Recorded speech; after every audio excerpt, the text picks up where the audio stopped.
This is Diana Sullivan in Austin, Texas. Here is a big fancy cable that you can do, and it's really pretty simple. It's really just transfers of one stitch over one stitch. I've cast on over 30 needles, and I'm hanging weights all across the work. I've knitted a few rows. Now I want to mark the needle bed. The very center needle, well, I have center left and center right. We'll use center right for our center needle. Putting an X on that needle. That needle is going to be latched up. Then I have a group of 8 needles here. 1, 2, 3, 4, 5, 6, 7, 8. From here to here. And those needles are going to be the right half of the cable, and I'm putting an L here. The left part of the groups gets put down first, and I'm going to latch here outside this cable.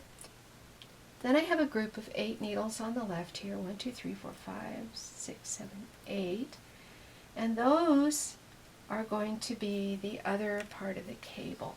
And I plan to latch this one, and I'm putting an R on the left side, and you'll see why in a minute. So with all those marks, I can keep track of where I am, and I'm going to go ahead and put my row counter on 0, 0, 0. That'll also help me keep track of where I am. I'm going to start by knitting 2 rows.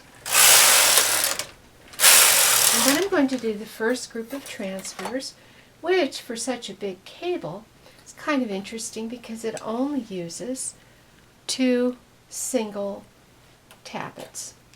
These single transfer tools are how we're going to do it. Now this group of 8 needles will be divided into four groups of 2, and I'm going to take the rightmost, which has the mark, and the next one next to it, and I'm going to cable them. I'll put the left stitch down on the right needle. I'll put the right needle down on the left stitch. Now I'll cable the next 2. Get them both on their individual tools, left down, then right. So over here on the right, where I put the L, this is the side where you put the left down first. Left down, then the right. And the last pair on the right side, left down, then the right. Okay, switching to the left side of the work, we're going to get this first 2. You see the mark? That's the first of my group of 8. Put them on the tools. However, put the right stitch down first. You see, I have this right marked here. Then put down the left. Next one.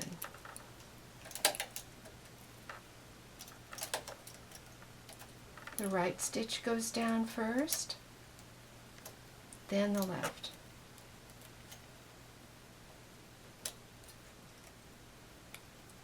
Next one. Right stitch goes down first, get it, then the left. Next one. Right stitch down first, and this will be the last in my group of 8, and I've got a mark here that makes me see that more easily. And that was what I did when the row counter said row 2. When the row counter said row 2, I did 4 groups on each side, and I knit 2 rows. Now the row counter says 4. I'm going to do 3 groups. I'm going to skip this first marked needle and do 3 groups, but they're done the same way. On this side, left needle, left stitch, that gets put down first. This next one,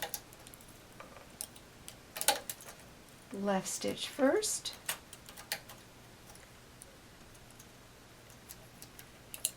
Third group on the right, left stitch first. And that's the right.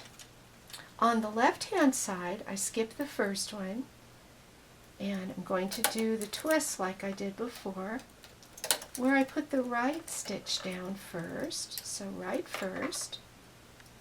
Of course, my needle bed is marked with that R. Next one,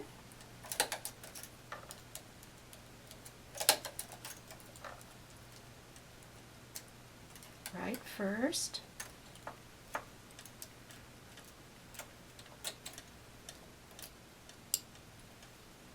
and the next one. There are only 3 groups. I don't move the last stitches in my group of 8. I'm only using the 6 needles, the 6 stitches in the center of the group of 8. So I'm going to knit 2 rows, and that will bring me back to doing what I did on the first transfer. So on the rows that are divisible by 4, I'm going to do 3 transfers, and on the rows that aren't, I'm going to do 4. So I'm going to repeat those 2 transfers. So repeating that first transfer would be 4 groups, and then over here on the right side of the needle bed, left ones go down first. Now you can make this as wide as you want. You want a big dramatic cable, this will give you a big dramatic cable with kind of a fancy Celtic look.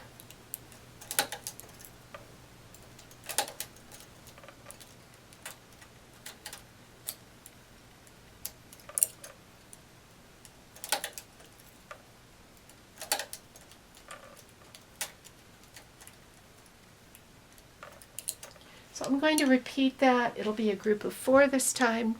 Knit 2 rows, group of 3, knit 2 rows, group of 4, knit 2 rows, group of 3.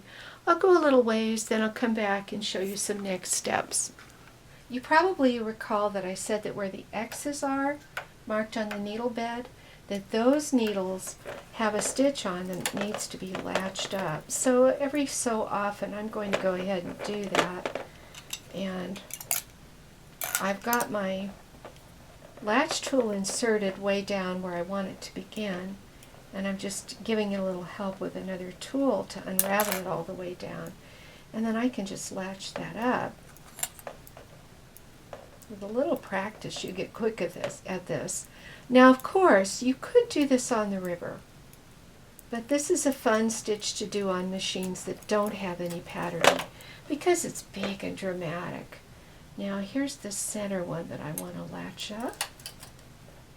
And again, I'm just going to use my tool to give it a little help unraveling. And latch that one up. If you poke your tool straight back from front to back, you can latch up pretty quickly. It's much faster than this wiggle in and out stuff that people do.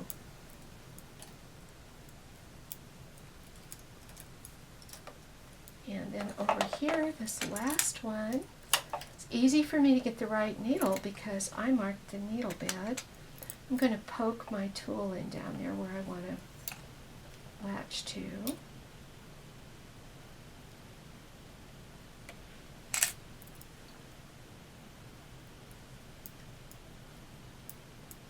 Now what I plan to do at this point is knit some more rows of this design and then bind it off and show it to you.